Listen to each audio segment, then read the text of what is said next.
네, 부평교회 성도 여러분 이렇게 만나게 되어서 너무 반갑습니다. 그 담임 목사님이신 박호성 목사님은 제가 달라스 신학교에 있을 때부터 알고 지냈고 같이 교제했는데요. 제가 박사 과정 시작할 때 그 박 목사님께서는 박사 논문을 그때 마무리하고 이제 돌아가시려고 이렇게 한국으로 돌아가시려고 준비하고 계셨습니다. 그때 당시에 생각해 보면은 목사님께서 굉장히 뛰어나셨거든요. 그 학교에서. 그래서 저와 같이 그런 젊은 신학생들의 굉장히 선망의 대상, 그런 동경의 대상 이런 분이셨습니다. 헬라어, 히브리어, 해석학, 성경 지식 다 너무 탁월하셔가지고 저희가 많이 따랐고, 또 목사님께서 굉장히 친근하시고 그런 특유의 어떤 따뜻함이 있으셔가지고 저희가 많이 좋아하고 그런 기억이 많이 납니다. 달라스에 있을 때, 그러니까 엄청 오래 전이죠. 그때 이 박 목사님께서 이제 공부 마치시고 한국으로 돌아가셔서 부평교회에 부임하신다고 소식을 들었거든요. 그때 제가 그 얘기를 듣고서 그 교회가 되게 복받았다, 되게 좋겠다, 되게 부럽다 이런 생각을 했었는데, 제가 오늘 이렇게 이 자리에서 말씀을 나누게 되어서 감회가 너무 깊고, 또 예배 이렇게 같이 참여해 보니까 너무 은혜가 너무 넘치고, 역시 예상했던 대로 너무 좋은 교회 이렇게 섬기고 계신 것으로 보았습니다. 오늘 말씀 나누도록 할 텐데요. 우리가 구약 성경을 보면은 그 구약 이스라엘 백성들에게 있었던 것이 있는데, 언약궤라는 게 있었죠, 그죠? 언약궤, 이 언약궤가 있었는데, 이 언약궤는 구약 성경에서 하나님의 임재하심을 상징했습니다. 그러니까 하나님께서 그 자리에 계시다, 하나님께서 이 자리에 함께 하신다, 하나님께서 임재하신다라는 것을 상징하는 그런 성물이었죠. 그래서 이스라엘 백성들이 전쟁을 나갈 때 어떻게 했습니까? 이 언약궤를 들고 나갔죠. 언약궤를 들고 나가야 그 자리에 하나님께서 우리와 함께 하시기 때문에 우리가 이 전쟁을 승리할 수 있다. 그래서 이 언약궤를 꼭 들고 나가야 된다, 이렇게 믿음을 갖고 있었던 것이고, 실제로 하나님께서는 이 언약궤가 있는 곳에 함께 하셨기 때문에 이스라엘에게 승리를 주시고 그랬습니다. 또 우리가 그 구약 성경의 성막을 생각해 보면은, 성막의 지성소를 보면은 이렇게 지성소 안에 무엇이 있었죠? 바로 이 언약궤 있었죠, 그죠? 지성소 안에 하나님께서 임재하시는 장소, 극히 거룩한 장소, 가장 거룩한 장소, 하나님께서 주님의 백성을 만나시고 주님께서 함께하시고 그의 백성들에게 임재하시는 그 장소에 바로 이 언약궤가 있었던 것이죠. 그래서 언약궤가 있는 곳에 하나님께서 임재하신다, 이렇게 우리가 알 수 있습니다. 그런데 우리가 생각해 보면은 이 언약궤 안에 이렇게 하나님의 임재를 상징하는 언약궤 안에 무엇이 들어 있었습니까? 그 안에는 바로 십계명 돌판이 들어 있었죠. 십계명 돌판. 모세가 하나님께 받았던 말씀, 십계명이 새겨진 돌판, 하나님의 말씀이 새겨진 돌판이 들어 있었던 것이죠. 그러니까 정리해 보면은 하나님의 말씀이 있는 곳에 주님께서 임재하신 것입니다. 언약궤가 있는 곳에 하나님께서 임재하셨기 때문에 그 언약궤 안에는 하나님의 말씀, 하나님의 말씀이 함께하는 곳에 주님께서 함께하시는 것이죠. 오늘 이렇게 우리가 주님의 말씀을 나누기 위해서 모였죠. 하나님의 말씀 함께 묵상하고 나누는 시간 가질 텐데요. 이 자리에 우리 주님께서 함께하실 줄 믿습니다. 왜냐하면 우리가 하나님의 말씀을 함께 나누고 생각하는 이 시간, 바로 이 시간이 바로 주님께서 임재하시는 장소인 것이죠. 우리가 때로는 하나님을 만나기 위해서 신비한 장소를 찾아가려고 노력하기도 하고 그런 가르침들도 있지만, 가장 확실하게 우리가 하나님을 만날 수 있는 방법은 이 하나님의 말씀에 집중하고 우리 하나님의 말씀에 귀를 기울일 때 그 자리에 우리 주님께서 함께 하시고 오늘 이 시간 우리를 치유하시고 우리에게 길을 보여주시고 또 우리를 위로하실 줄 믿습니다. 네, 오늘 본문을 함께 묵상하도록 하겠습니다.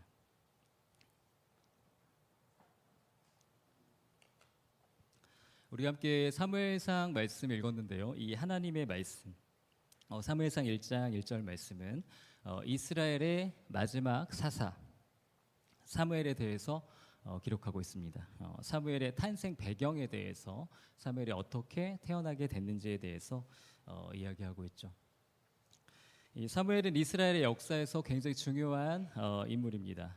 이 사무엘은 이스라엘의 사사 시대가 있었고 그 다음에 왕정 시대가 있었잖아요. 그 사사 시대와 왕정 시대를 연결해주는 중요한 역할을 하는 사람이었습니다. 마지막 사사였죠. 이제 사무엘 다음부터 이제 왕정 시대가 시작되고 사울, 다윗 이렇게 이어지는 것이죠. 또 이 사무엘이 다윗에게 기름을 붓습니다. 그래서 다윗이 왕이 되게 하는 아주 중요한 역할을 하죠. 그래서 구속사적으로 볼 때 사무엘의 기름 부음을 통해서 다윗 왕이 나오게 되고 또 다윗 왕의 가문을 통해서 다윗의 가문을 통해서 그리스도께서 오시기 때문에 이 사무엘은 이 성경 역사에서 구약 역사에서 굉장히 중요한 인물이라고 볼 수 있겠습니다. 오늘 이 사무엘이라는 사람이 어떤 배경에서 태어나게 됐는지 기록하고 있는 것이죠. 우리가 구약 성경에서 사무엘의 삶을 돌아보면요, 처음부터 끝까지 순종의 길, 경건의 길을 걸어갔다는 것을 알 수 있습니다. 자녀들이 조금 말을 안 들었던 거, 자녀들이 사고 친 거 빼고는 정말 모범이 될 만한 정말 좋은 인물이죠. 하나님께서 귀하게 사용하신 인물입니다. 사무엘상 12장을 보면 사무엘이 이스라엘 백성에게 고별 설교를 하는 장면이 나옵니다. 이 사역을 마무리하면서 설교하는 장면 나오는데 우리가 함께 찾아봤으면 좋겠습니다. 사무엘상 12장 3절 4절 함께 보겠습니다. 사무엘상 12장 3절 4절 말씀입니다.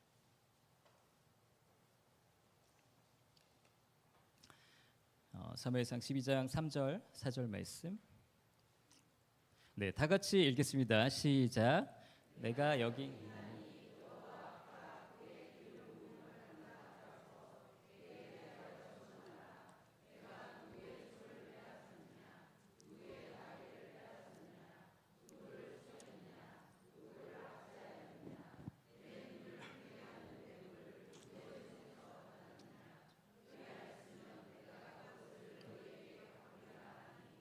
이르되 당신이 우리를 속이지 아니하였고 압제하지 아니하였고 누구의 손에서든지 아무것도 뺏은 것이 없나이다 아니라. 아멘. 네, 사무엘은 이렇게 후회 없는 인생을 살았습니다. 신실한 신앙인, 사람들에게 인정받았던 훌륭한 지도자였던 것이죠. 우리가 본문으로 이제 돌아가 보면요, 오늘 본문은 이 사무엘이라는 사람의 어머니에 대한 이야기죠. 한나에 대한 이야기입니다. 사무엘의 어머니 한나가 어떤 배경에서 이런 훌륭한 인물, 구속사적으로 중요한 인물 사무엘을 낳게 되었는지를 기록하고 있습니다. 본문의 주인공 한나는 믿음의 여인으로 유명하죠. 많은 기독교인 부모님들이 자녀의 이름을 한나로 짓고 있습니다. 우리 부평교회도 한나가 있으실지 모르겠습니다. 영어 이름도 많습니다. 해나라는 이름을 되게 쉽게 만날 수 있고 또 전국의 수많은 한나 여전도회와 한나 여전교회, 우리도 있나요? 부평교도 있나요? 모르겠습니다. 오늘 이 시간에는 이 한나는 누구인가, 또 한나는 어떻게 우리에게 모범이 되고 있는가, 이 한나의 믿음에 대해서 살펴보도록 하겠습니다. 본문을 통해서 한나가 보여준 믿음, 믿는 자의 삶은 어떤 삶인가, 믿음의 삶에 대해서, 믿음의 삶의 특징 두 가지를 나누어서 보도록 할게요. 믿는 자의 삶, 한나를 통해서 배우는 믿음 두 가지 알아보도록 하겠습니다. 그럼 첫 번째, 우리 믿음의 삶, 한나의 삶, 한나가 무엇을 우리에게 가르쳐주고 있는가, 한나는 어떤 면에서 우리가 본받을 만한 인물인가 생각해 보는데요. 첫 번째, 한나가 가르쳐주는 믿음의 삶은요, 고난의 문제를 주님께 맡기는 삶입니다. 본문을 보시면요, 죄송합니다. 네, 우리 한번 따라하실게요. 믿음의 삶은 고난의 문제를 주님께 맡기는 삶이다. 네, 한 번 더 하시겠습니다. 믿음의 삶은 고난의 문제를 주님께 맡기는 삶이다. 오늘 본문을 보시면 여인이 두 명 등장하고 있습니다. 한나 그리고 분인나이죠. 이 두 여인은 한 남자의 아내들이었죠. 엘가나라는 사람의 두 아내들이었습니다. 한나와 분인나 두 사람이 등장을 하고 있죠. 이 본문에 한나와 분인나는 공통점이 있었는데요. 이 두 여인 모두 치명적인 문제를 가지고 있었습니다. 오늘 본문 4절에서 6절 한번 보시겠습니다. 사무엘상 1장 4절에서 6절을 보시겠습니다. 사무엘상 1장 4절에서 6절 우리 다 같이 읽겠습니다. 시작. 엘가나가 제사를 드리는 날에는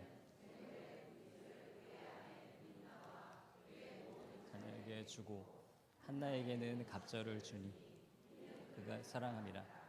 그러나 여호와께서 그에게 임신하지 못하게 하시니 여호와께서 그에게 임신하지 못하게 하심으로 그의 적수인 분인나가 그를 심히 격분하게 하여 괴롭게 하더라. 아멘. 한나에게 어떤 문제가 있었습니까? 본문에 따르면 한나가 애가 없었죠, 그렇죠? 아이를 낳지 못했습니다. 또 다른 여인 분인나에게는 어떤 문제 있었습니까? 남편에게 사랑을 받지 못했죠. 아이는 있었어요. 그러나 엘가나의 마음을 얻지 못했던 상황이었습니다. 그러니까 한나 분인나 모두 어려움을 갖고 있었죠. 두 사람 모두 쉽지 않은 그런 상황이었습니다. 본문을 보시면요, 이 한나와 분인나가 자신들의 어려움에 대해서 반응을 하고 있는데요, 서로 다른 방식으로 반응을 하고 있습니다. 임신의 문제, 이 출산의 문제를 가지고 있었던 한나가 어떻게 하죠? 자신의 문제를 가지고 하나님께 나아가죠. 이 문제는 하나님께 나아가야 된다. 이 문제는 주님께 나아가서 풀어야겠다라고 생각을 하고 이 임신의 문제 때문에 기도하는 모습을 보여줍니다. 그래서 실로에 가서 성전에 가서 울면서 부르짖으면서 하나님을 찾고 이런 방식을 택하게 되죠. 그렇다면 또 다른 여인이 분인나는 어떻게 반응을 하고 있습니까? 한나를 괴롭히고 있습니다. 한나를 괴롭히고 한나를 능멸하고 격동시키는 방식을 통해서 자신의 어려움에 반응을 하고 있는 것이죠. 본문을 보시면 이 한나와 분인나의 관계에서 한나가 분인나 때문에 많이 힘들었다는 것을 알 수 있습니다. 본문 7절과 8절 한 번 더 보실게요. 사무엘상 1장 7절 8절 말씀 다 같이 읽겠습니다. 시작. 한나가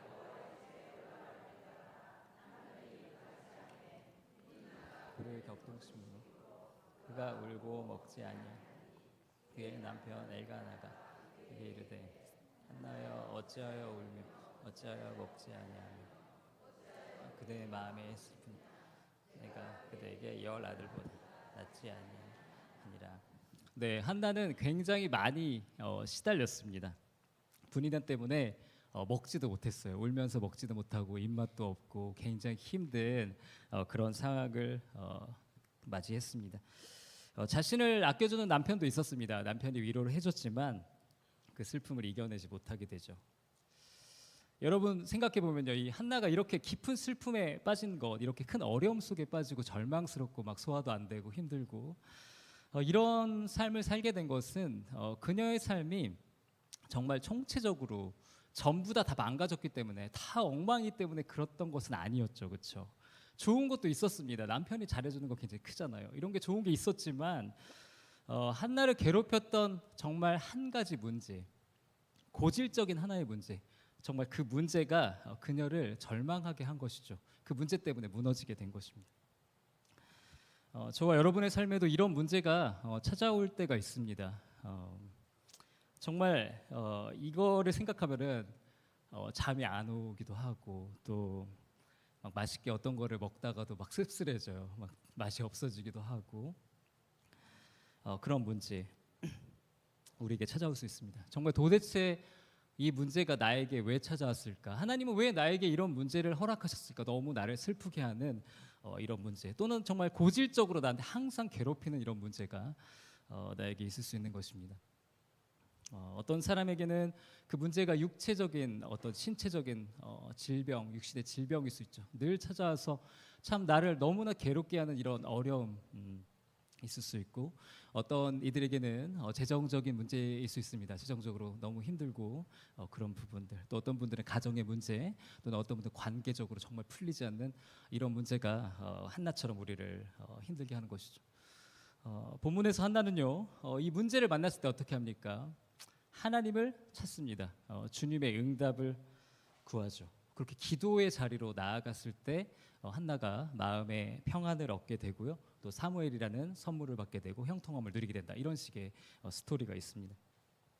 그러나 여러분, 분이 나는 이 문제에 대해서 다른 여인이 분이 나는 어떻게 반응하고 있습니까? 문제 앞에서 굉장히 파괴적으로 반응을 하고 있는 것이죠. 타인을 질투하고 괴롭히는 방식, 그런 방식으로 반응을 하면서 결과적으로 자신도 무너지고 다른 사람도 해하게 되는 안 좋은 결과를 갖게 되는 것입니다.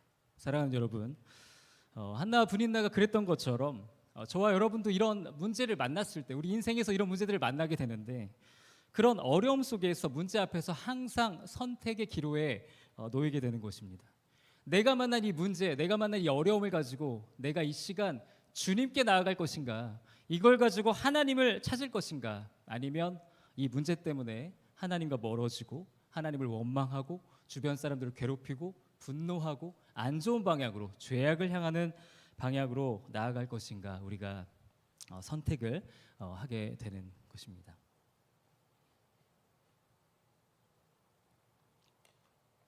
어떤 사람은 악처를 만났기 때문에 점점 더 성인이 되어가는 거예요. 그리고 어떤 사람은 악처를 만났기 때문에 점점 더 피폐해져 갈 수 있는 것이죠. 어떤 사람은 고3이 되었기 때문에 너무 힘들어요. 그래서 하나님을 찾게 됩니다. 어떤 사람은 고3이 되어서 너무 힘들기 때문에 하나님까지 찾을 수가 없는 겁니다. 주님과 멀어지게 되는 것이고, 어떤 사람은 군대 생활이 너무 힘들기 때문에 교회에 나가기 시작하고, 어떤 사람은 군대 생활이 너무 힘들기 때문에 교회를 더 이상 나가지 않게 되는 결과가 있는 것입니다. 오늘 본문에서 이렇게 한나와 브닌나의 행동이 대조가 되고 있습니다. 이 두 사람이 각자의 어려움에 대해서 서로 다른 방식으로, 정반대의 방식으로 반응하며 다른 결과를 낳게 되는데, 이러한 대조, 이러한 비슷한 대조를 우리가 성경의 다른 곳에서, 구약 성경에서 찾을 수 있습니다. 그것은 바로 사울과 다윗의 관계죠. 사울과 다윗의 관계 어땠습니까? 생각해 보면 서로가 서로에게 고통의 원인인 거예요. 그래서 사울은 다윗 때문에 괴로웠고, 다윗은 사울 때문에 괴로웠습니다. 사울은 자기보다 인기가 더 좋은 다윗, 이 어린 다윗, 자신의 왕권을 위협하고 사람들이 자꾸만 다윗만 쫓아가니까 이게 너무 괴로운 거예요. 다윗만 생각하면 너무 고통스럽고 힘든 거죠. 다윗은 자신을 질투하는 다윗, 자신을 자꾸 죽이려고 쫓아다니는 이 사울 때문에 문제였던 것입니다. 사울은 다윗만 없으면 살 것 같았고, 다윗은 사울만 없으면 살 것 같았습니다. 비극적인 관계입니다. 우리가 때로 이런 관계를 만나기도 하죠, 그렇죠? 그렇다면 우리에게 이 오늘 본문에서, 우리 이 설교의 주제에서 중요한 것이 무엇인가? 이 두 사람이 이렇게 치명적인 문제를 만났을 때, 서로에 대한 문제를 만났을 때 어떤 식으로 반응을 했는가라는 것입니다. 먼저 사울을 생각해 보면, 사울은 어떻게 합니까? 이 다윗이라는 큰 어려움에 대해서 파괴적으로 반응합니다. 다윗을 죽이려 하고, 하나님께 불순종하고, 질투하고 막 그렇게 하죠. 그러면서 다윗 때문에 어떻게 됩니까? 영적인 침체를 겪게 됩니다. 하나님과 점점 더 멀어지는 이런 상태를 갖게 되고, 어디까지 가죠? 악신이 들리게 되죠. 그러니까 파국으로 가게 됩니다. 이 어려움 때문에. 반면에 다윗은 어떻습니까? 다윗은 사울이 정말 죽이려고 쫓아다니고, 이 사람이 정말 권위가 있는 나라의 지도자잖아요. 정말 힘이 있는 사람이 다윗을 죽이려고 막 쫓아다니고 너무 괴롭게 하고 늘 위험 속에, 이렇게 살아가는 삶 속에서, 이 어려움 속에서 다윗은 어떻게 합니까? 기도합니다. 주님을 찾는 것입니다. 어려움이 오면 올수록 주님을 더 생각하고 주님을 돌아보고 시를 써요.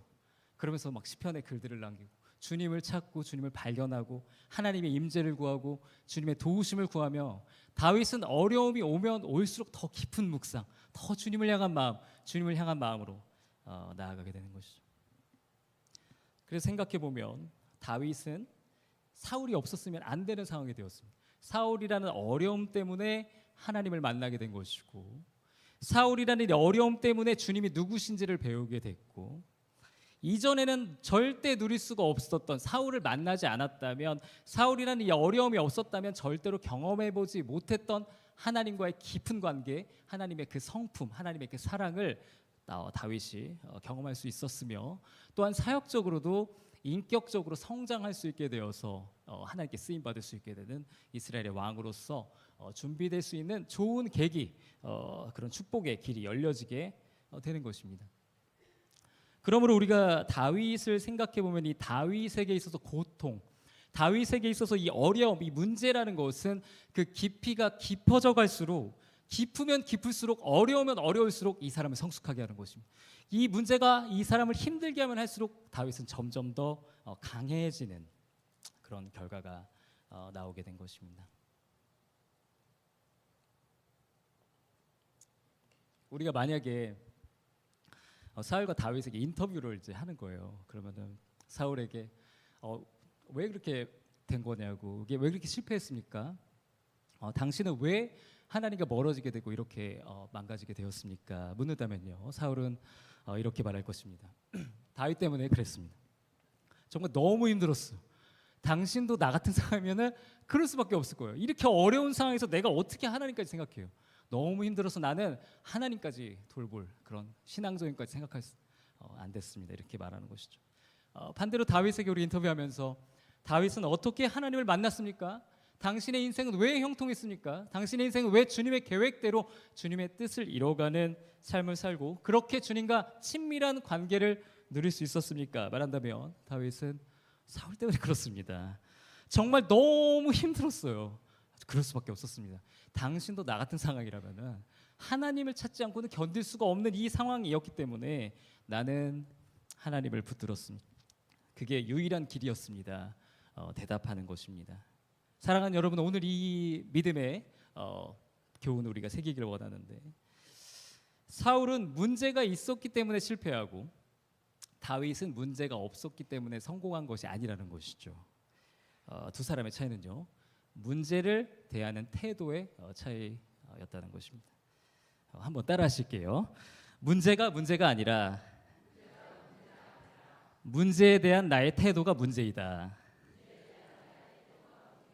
우리 한 번 더 따라하실게요. 문제가 아니라 문제에 대한 나의 태도가 문제이다. 아멘. 오늘 우리가 이 말씀 기억하기를 원합니다. 오늘 우리 가운데서 고난 중에 계신 분들 있으시죠? 정말 우리가 말을 못하고 정말 표현하기도 어려울 정도로 그런 힘든 어려움들 갑자기 당하시기도 하고 또 한나처럼 지속적으로 큰 어려움 속에 계신 분들이 있으실 텐데요. 이 여러분의 고통, 여러분의 아픔, 여러분의 이 치명적 문제, 해결되지 않는 문제 주님께 가져가시기를 바랍니다. 그것이 바로 한나의 교훈인 것이죠. 저와 여러분이 이러한 문제 앞에서 이 선택의 기로에서 하나님을 선택한다면, 주님의 임재 앞으로 나온다면 반드시 긍정적인 결과가 있는 것입니다. 우리가 만난 문제, 기도를 통과한다면요, 그 문제는 더 이상 절망의 이유가 되는 것이 아니라 축복의 통로가 될 줄 믿습니다. 어려움 가운데, 고난 가운데 기도의 자리로 나오시길 바랍니다. 하나님께서 그 문제를 사용하셔서 우리에게 놀라운 길을 열어주시고 주님을 보여주실 줄 믿습니다. 여러분, 이 세상에는 거세게 몰아치는 파도를 바라보는 사람이 있다고요. 파도를 보면서 와, 되게 너무 거세다, 정말 무섭게 몰아친다, 이렇게 바라보는 사람이 있는가 하면, 어떤 사람은 거센 파도 뒤에 있는 그 육지를 바라보는 사람이 있다고 합니다. 어떤 사람은 문제 자체에 집중을 하고요, 어떤 사람은 문제 뒤에 있는 하나님의 크신 계획을 바라보는 것이죠. 문제에 집중하면서 문제 지배를 받지 마시고요, 문제 때문에 주님과 함께 날아오르시기를 주님의 이름으로 축원드립니다.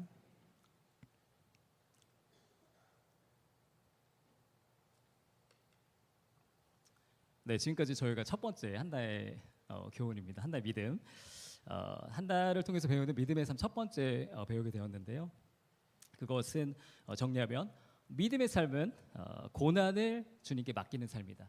믿음의 삶은 고난의 문제를 주님께 맡기고 주님께 나아가고 기도하는 자리로 나아가는 사람이다. 이렇게 함께 묵상하였습니다. 한나가 훌륭한 모습을 보여줬다고 볼 수 있겠죠, 그렇죠? 이번에는 이제 두 번째 한나의 좋은 점, 한나에게 배울 수 있는 점 두 번째 나누도록 하겠습니다. 본문에 우리에게 가르쳐주는 믿음의 삶은요, 하나님의 주권을 인정하는 삶입니다. 하나님의 주권을 인정하는 삶. 다 같이 한번 따라하시겠습니다. 믿음의 삶은 하나님의 주권을 인정하는 삶이다. 우리 한 번 더 하시겠습니다. 믿음의 삶은 하나님의 주권을 인정하는 삶이다. 네, 우리 두 번째 메시지 우리가 함께 나누기 위해서 오늘 본문의 역사적 배경을 좀 설명드리겠습니다. 역사적 배경. 이 사건이 그 사사 시대 때 일어난 일이잖아요. 이렇게 사무엘이 마지막 사사니까 어쨌든 사사 시대 때 일어난 일이죠. 왕정 시대 시작되기 전에 사울이 등장하기 전에 있었던 일인데요.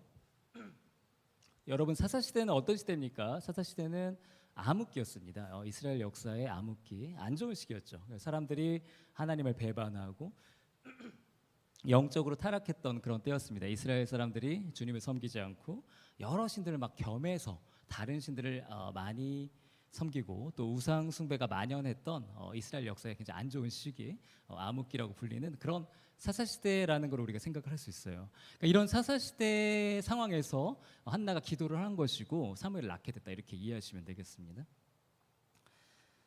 이스라엘과 이스라엘 주변 지역을 우리가 고대 근동 지역이라고 부르거든요. 아마 이런 말씀 들어보셨을 텐데 고대 근동 지역, 이스라엘하고 이스라엘 주변 지역 우리가 고대 근동 이렇게 부르는데 그때 당시 한나 당시에 고대 근동 지역의 신론, 고대 근동 지역의 신에 대한 이해, 그러니까 이스라엘과 이스라엘 주변 지역 사람들이 신을 어떻게 이해하고 있는가, 신에 대해서 어떻게 생각했는지에 대해서 좀 설명드릴게요. 그 배경인데요. 이렇게 생각을 했습니다. 그때 당시 사람들이. 이게 이제 쭉 이어지는데, 이제 왕정 시대 때도. 그러니까 세상을 보면은 여기 이 세상에 사람들이 여러 직업들이 있잖아요. 그러니까 직업들이 있고 세상이 돌아가죠. 그러니까 그런 것처럼 이때 당시 사람들은 어떻게 생각했냐면은 신들이 각자 역할이 있다고 이렇게 생각을 한 거예요. 세상에 이제 여러 직업이 있는 것처럼. 그러니까 다시 말해서 인간 세계를 이제 그때 당시 사람들이 생각을 해보면은 어부도 있고 뭐 농부도 있고 대장장이도 있고 뭐 이런 것처럼 신들도 다양한 역할을 갖고 있지 않겠는가라는 믿음을 갖고 있었던 것입니다. 그러니까 인간 세계의 구조, 인간 세계가 돌아가는 구조를 관찰을 하면서 하늘의 세계, 그 신의 세계도 같은 방식으로 구성되어 있을 것을 유추를 한 것입니다.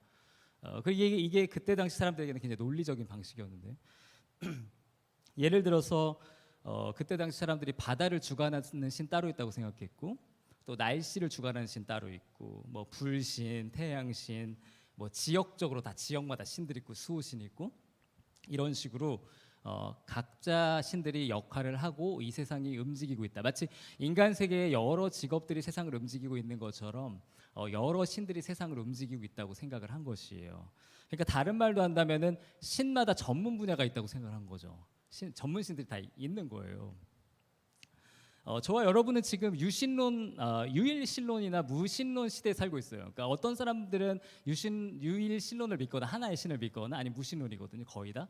그러니까 우리는 유일신론이나 무신론 시대에 살고 있기 때문에 이런 생각이 어색한데 그때 당시에는 굉장히 자연스럽고 굉장히 만연했거든요. 그리고 이스라엘 사람들 외에 대부분의 지금까지 자료에서는 어느 한 민족도 이렇게 하지 않은 데가 없어요. 다 여러 신들을 섬기고 우상을 섬기고 이스라엘만 안 그랬거든요. 그러니까 그런 시대적 배경 속에서 사사기를 우리가 이해를 하고 한나의 행동을 좀 생각해 볼 수 있는 거죠. 그러니까 이런 시대적 배경 속에서 이 고대 근동 사회에 이스라엘 주변 사람들이 이스라엘에 영향을 주다 보니까 안 좋은 영향을 주다 보니까 어떤 일이 일어났는가? 이스라엘 사람들이 어떻게 생각을 했냐면 이스라엘의 신 여호와 하나님을 믿긴 믿었어요. 근데 하나의 신으로 믿은 거죠. 그래서 이 사람들이 여호와 하나님은 그들이 조상 때부터 믿어왔던 민족의 신이다. 우리 민족의 기초를 형성했던 민족의 신이다. 그리고 여호와 하나님을 특별히 전쟁의 신이라고 믿었어요. 그래서 전쟁이 나면 여호와께 기도를 하는 거죠. 전쟁 때 도우시는 하나님이라고 생각한 것이죠. 그래서 우리가 이런 배경 속에서 구약의 선지서들, 구약의 예언서들을 이제 보면은 선지자들이 이스라엘 백성들한테 막 비난을 하거든요. 하나님을 배반했다, 하나님을 불신앙한다, 하나님을 믿지 않는다 이렇게 얘기할 때 이때 이스라엘 백성들이 여호와 하나님을 완전히 다 버렸느냐? 그렇진 않았다는 것이죠. 그러니까 이 사람들은 그때 여전히 제사를 드리고 있었고요. 전쟁이 일어나면 하나님을 찾기도 했습니다. 왜 그랬냐면 이 이스라엘 하나님은 전쟁의 신으로서는 가치가 있었고 또 민족의 신으로서는 가치가 있었기 때문에 여전히 하나님을 믿긴 믿었던 것이죠. 나름대로 그들 나름대로 하나님을 의지하고 있었던 상태였기 때문에 구약의 선지자들이 그들에게 하나님께 돌아와라 그러면 그들 입장에서는 나는 지금 하나님을 섬기고 있는데 어디를 돌아가라는 거냐 이런 이제 생각을 할 수 있는 그런 것이었죠.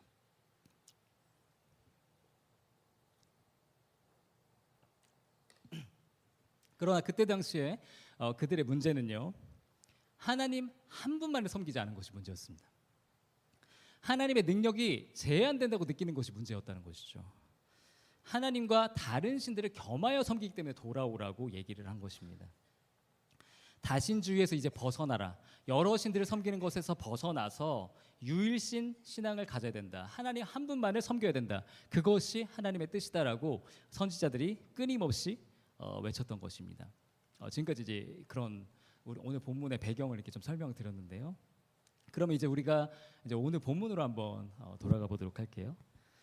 본문을 보시면 지금 한나가 임신이 안 되는 문제를 갖고 있잖아요. 출산 문제였습니다. 한나 당시에 출산 전문신이 있었거든요.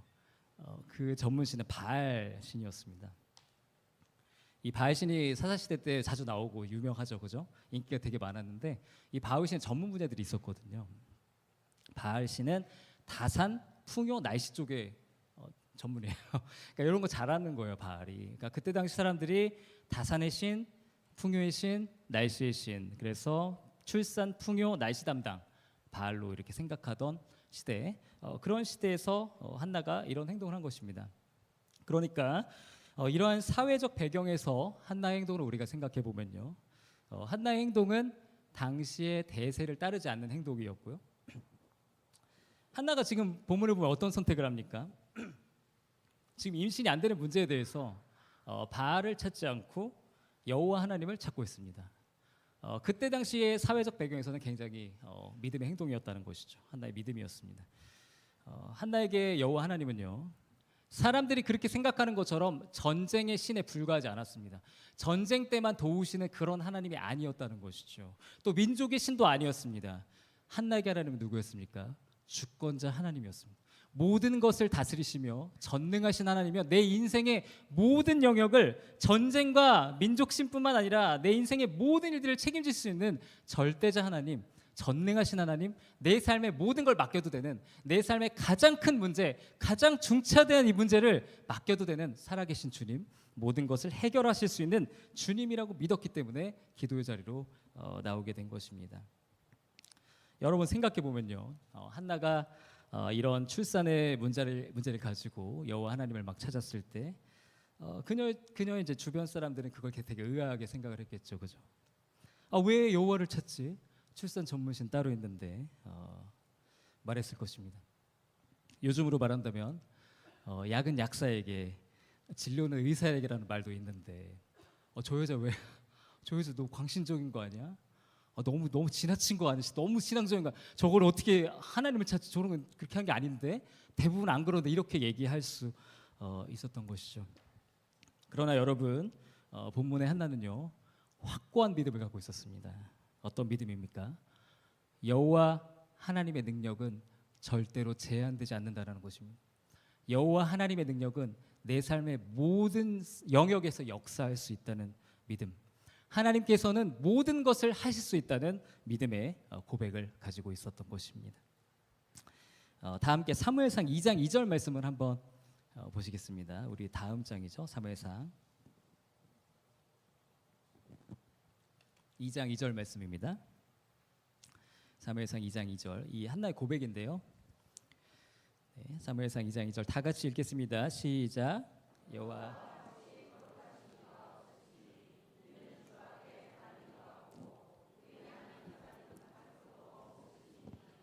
아멘. 한나의 유명한 기도, 한나의 고백인데요. 주밖에 다른 이가 없습니다. 다른 신은 모두 거짓입니다. 사람들이 뭐라고 얘기해도 나는 하나님을 믿겠습니다. 나는 하나님을 의지하겠습니다. 주님만이 주님이십니다. 주님만이 내 인생을 책임지실 수 있습니다. 바알이 아니라 하나님이 내 인생을 책임지실 수 있습니다. 선언하고 있는 것이죠. 우리 한 구절 더 찾아봤으면 좋겠습니다. 사무엘상 2장 10절 말씀입니다. 좀 더 밑으로 가셔서 사무엘상 2장 10절 말씀 함께 보겠습니다. 2장 10절 다 같이 읽겠습니다. 시작.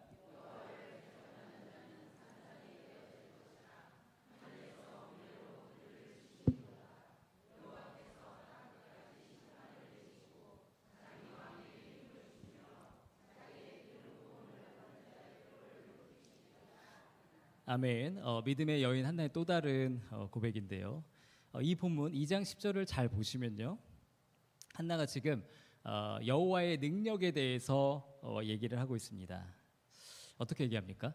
한나가 여호와께서 하늘에서 우레로 천둥으로 그를 대적하는 자들을 치실 것이다. 여호와께서 하늘에서 우레로 그를 대적하는 자들을 치실 것이다 말하죠. 하늘의 천둥, 하늘의 우레를 언급합니다.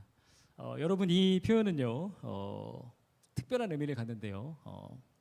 한나는 지금 이 기도를 통해서 바알 숭배자들을 논박을 하고 있는 겁니다. 왜냐하면 바알 숭배자들이 당시에 여기 한나의 주변 사람들이 바알을 천둥의 신이라고 믿었거든요. 그러니까 우리가 가나안 지방에서 발견된 현대에 발견된 가나안 지방에 바알 신화들이 있거든요. 그 바알 신화들을 보면 바알이 폭풍의 신으로 지칭이 되고요. 또 바알이 막 강한 목소리를 막 낼 때, 바알이 막 소리를 낼 때 이 소리를 땅을 흔드는 천둥이다, 땅을 흔드는 우레다, 이렇게 표현을 하고 있습니다. 그러므로 본문에서 한나가 지금 외치고 있는 것은요, 당신들이 그렇게 믿고 있는 그 바알, 천둥의 신, 또 출산의 신, 가짜다. 하나님께서는 천둥도 주관하신다. 심지어 그 하늘의 우레로, 하늘의 천둥으로 그의 대적을 치실 것이다. 하나님께서 바로 날씨의 주관자이시다. 나는 그 주님을 믿겠다 말하는 것입니다. 여러분, 이 한나가 살던 당시에, 이때 당시 사람들이 만났던 이 유혹을 우리도 만날 수가 있습니다. 우리 삶의 이 상황을 우리가 좀 적용해 본다면, 예를 들어서 이런 거죠. 그러니까 한나 당시 사람들이랑 비슷한 부분이 뭐냐면, 우리 삶에서 생각해 보면 어떤 것들은 하나님께 맡기는 게 부담이 안 돼요. 그래서 하나님, 전쟁의 신 맡길 수 있어요. 하나님께 내 이런 것들은 좀 드릴 수 있죠. 맡길 수 있죠. 그런데 어떤 부분은 정말 맡기가 싫은 거예요. 비슷한 유혹을 우리가 받게 되는 것이죠. 교회 생활하는 거 하나님께 맡길 수 있어요. 오케이, 그거는 괜찮은 것 같아요. 근데 자녀 교육 힘들어요. 하나님께 맡기면 좀 불안한 거예요. 하나님께 맡기면 잘 안 될 것 같아요. 인간적인 방법 안 쓰고 나만 괜히 도태되는 게 아닐까라는 생각 들 수 있죠. 사람 의지 안 하고 내가 정말 할 수 있을까? 하나님만 바라볼 수 있을까? 이런 생각 할 수 있습니다. 다른 것들은 좀 내가 자유롭게 하나님께 맡길 수 있는데, 경제적인 문제, 재정적인 문제를 내가 정말 진리의 길을 걸어가면서 의의 길을 따르면서 이걸 할 수 있을까? 그러기엔 이 일이 너무 중차대한 일이 아닌가? 실패하면 안 되는데 내가 하나님만 바라볼 수 있을까? 실패할까 두려운 것입니다. 사람들 하는 대로 해야지 그래도 되지 않을까? 정말 주님의 능력이 거기까지 뻗칠 수가 있을까? 내 삶의 어떤 영역에서는 주님의 능력이 뻗치지만 이 일은 너무나 중요한데 이 일을 하나님께서 하실 수 있을까? 하나님의 능력이 여기까지 뻗칠 수 있을까? 우리가 의심할 때가 있다는 것입니다. 오늘 함께 예배의 자리에서 우리 삶을 돌아보는 것이죠. 우리의 삶의 그 영역은 무엇입니까? 우리는 어떤 면에서 하나님께 맡기지 못하고 있습니까? 우리가 지금 한나처럼 세상의 대세를 따르지 않고 사람들이 뭐라 하던 나는 주님 한 분만을 믿겠습니다 하고 있습니까? 아니면 나의 삶에서 어떤 영역에서만큼은 정말 고집스럽게 주님께 맡길 수 없습니다. 이건 내 겁니다. 내가 해야 됩니다. 이렇게 생각하고 있지는 않습니까? 그런 부분을 우리가 성찰해 보는 것이 필요한 것입니다. 우리가 한나와 같은 선택을 할 때 사람들은 우리에게 나이브하다고 할 수도 있고, 세상 물정 되게 모른다, 비현실적이다, 고집스럽다, 융통성이 없다 말할지 모르겠습니다. 그러나 여러분, 성경은 우리에게 이것이 믿음의 길이다. 오늘 나를 선택하라. 기도의 자리로 나오라. 나에게 맡기라. 내가 책임지겠다. 가장 형통한 길을 열고 너의 마음에 평안을 주고 사무엘이라는 선물을 준 것처럼 최고의 열매를 주겠다. 나를 바라보라. 오늘 주님께서 우리에게 도전하시는 것입니다. 정말 여호와 하나님께서 내 삶의 모든 것을 책임질 수 있습니다. 주님께 나의 삶을 맡겨드립니다. 주님께서 이루소서. 주님의 뜻대로 주님의 길을 손해보더라도 정직하게 걸어가겠습니다. 고백하기를 주님께서 바라시는 것이죠.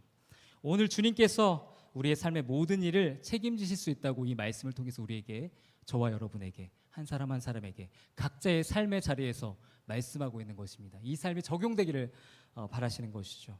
전능하신 주님께 여러분의 삶을 맡겨드리시기를 주님의 이름으로 축원드립니다. 말씀 정리하도록 하겠습니다. 오늘 우리가 함께 한나의 믿음에 대해서 묵상해 보았습니다. 본문이 우리에게 주는 메시지 마음에 함께 새겼으면 좋겠는데요.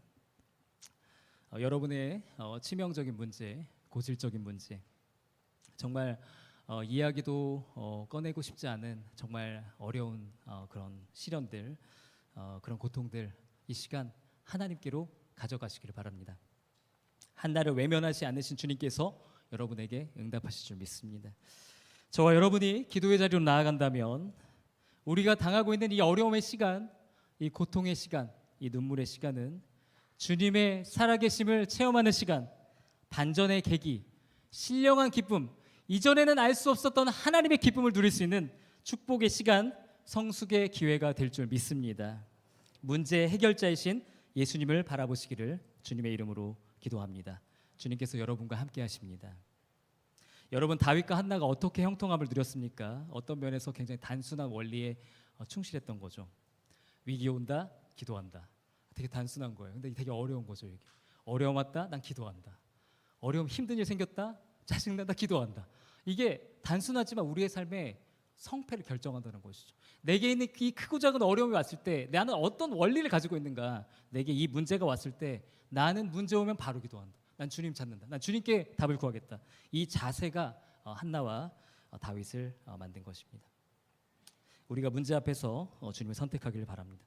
요즘 젊은이들이 요즘에는 그렇게 많이는 안 쓰는데 한 3년 전부터 많이 썼던 말이 있는데, 오히려 좋아라는 말이 있습니다. 오히려 좋아. 저와 여러분이 주님을 바라본다면 우리의 고난이 오히려 좋아. 오히려 좋을 수 있는 것입니다. 우리의 위기 오히려 감사의 제목이 될 줄 믿습니다. 또한 여러분, 주님의 주권을 인정하는 삶을 살아가시길 바랍니다. 오늘 주님의 도전에 응답하시길 바랍니다. 한나처럼 세상이 아니라고 말해도, 그 길은 상식적인 길이 아니라고 말해도, 그 길로 가면 실패한다고 얘기한다고 할지라도 주님께서 말씀하신다면 주님의 능력을 제한하지 않고 하나님을 바라보시길 바랍니다. 주님께서 여러분의 삶을 책임져 주실 줄 믿습니다. 전능하신 하나님께서 여러분의 모든 삶을 맡겨드린다면, 여러분의 모든 삶을 하나님을 의지한다면, 한 부분도 빠짐없이 주님을 기대신다면 주께서 진정한 형통함을 여러분의 삶에 주님의 뜻대로 이루어 가실 줄 믿습니다. 다 같이 기도하시겠습니다. 주님, 우리가 이 시간 주님의 십자가를 바라봅니다. 우리의 문제를 바라보는 것을 멈추고 주님의 십자가를 바라봅니다. 피곤한 손과 연약한 무릎을 일으켜 세우시고 나를 위해 모든 것을 포기하시고 나를 사랑해 주신 주님을 바라봅니다. 나에게 소망이 있는 것은 나에게 문제가 없기 때문이 아닙니다. 주님께서 십자가에서 나 하나만을 위해 죽으실 만큼 나를 사랑하기 때문임을 믿습니다. 문제로 인하여 만나게 된 이 갈림길에서, 이 중요한 갈림길에서 어리석은 선택을 하지 않게 하여 주시고 문제 가운데, 고통 가운데 더욱 주님께로 나아가 더욱 주님을 바라보며 주님의 나를 향한 그 깊은 사랑, 그 십자가의 사랑 더욱 깊이 깨닫게 해 주옵소서. 전능하신 주님을 의지하게 하옵소서. 인간적인 방법, 타협하는 방식, 사람들이 제안하는 방법이 아닌 주님의 뜻대로 행하게 하옵소서. 우리의 삶의 모든 영역에서 한 부분도 빠짐없이 주님의 주 되심을 인정하기를 원합니다. 주님께서 절대적 주권자이시고 이 세상의 모든 일을 주관하시는 전능하신 주님이심을 우리의 삶으로 고백하게 하옵소서. 우리의 삶으로 증거하게 하옵소서. 예수님의 이름으로 기도드립니다. 아멘.